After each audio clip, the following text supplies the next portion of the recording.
Many leaders are not burnt out because they lack capability.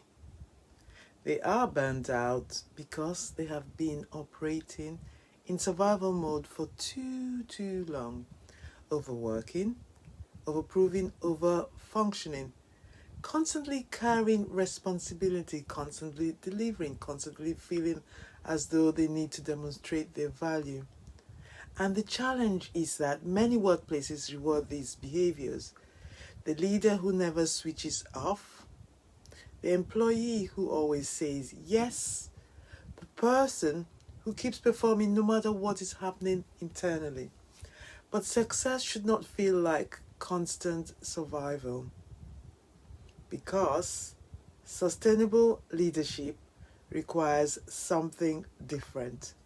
It requires building the internal capacity to hold success safely.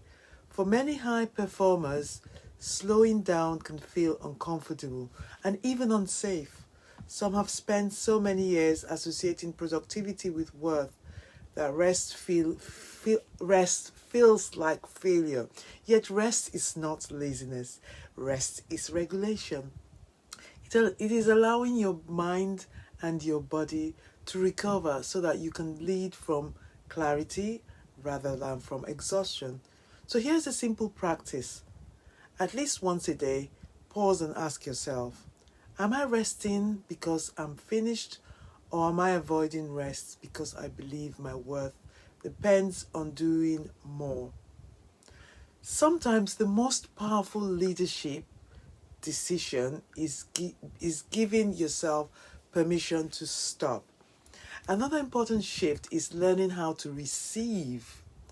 Many leaders are incredibly uncomfortable or comfortable giving support, solving problems, and carrying responsibility, but receiving it is often much harder. Receiving recognition, receiving support, receiving opportunities, receiving success. Sometimes people immediately feel the need to overwork or overprove in order to justify what they have received. But embodied leadership means learning that your worth is not dependent on constant output. It means allowing yourself to hold success without abandoning yourself in the process. A simple daily practice is this. The next time someone compliments your work, acknowledges your contributions, or offers support, simply say, "Thank you." No justification, no minimizing, no explaining, just receive. And then there is visibility. Many professionals have learned to hide parts of themselves in order to feel accepted, to wear the polished mask, to say the right thing, to appear capable at all times. But authentic leadership requires the courage to be seen, to communicate honestly, to hold healthy boundaries, to express your perspective without constantly seeking approval.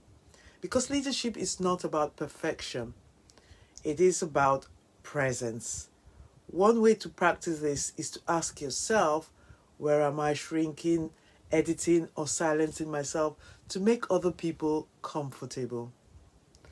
Then choose one small action that allows you to show up more authentically today. Perhaps the question we need to ask ourselves each day is not, how do I become more successful? Perhaps the better question is, can I feel safe enough to hold success differently today? Because the future of leadership is not simply high performance. It is sustainable performance. It is regulated humans leading regulated teams. It is people who can remain connected to themselves while navigating pressure, responsibility, and success. And when that happens, leadership stops being a constant act of survival. It becomes a practice of presence.